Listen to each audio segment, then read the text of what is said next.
The prosecution opened its case today in the Daphne Knowles murder and armed robbery trial. She's accused of killing Andrea Carroll 2 years ago in Long Island. Frank Carey is following the case. Jurors heard from the prosecution's first witness, Detective Navar Neely, in the Daphne Knowles murder and armed robbery trial.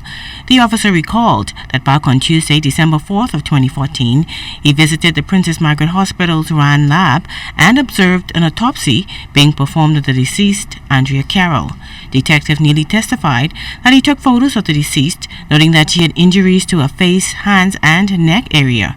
He testified that he also took photos of the deceased for evidential purposes and collected exhibit items, including a sexual assault kit.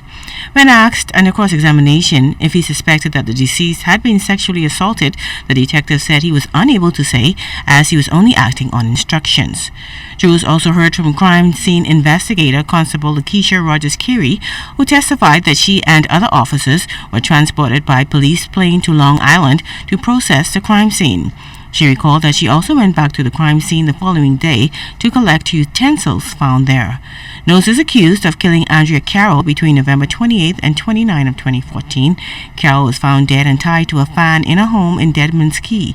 Knowles is also accused of robbing Carroll of $68,000 cash, the property of Bowes Webb Game, and conspiring with others to commit the robbery. The trial continues before Justice Bernard Turner. Frank Carey, ZNS Network News.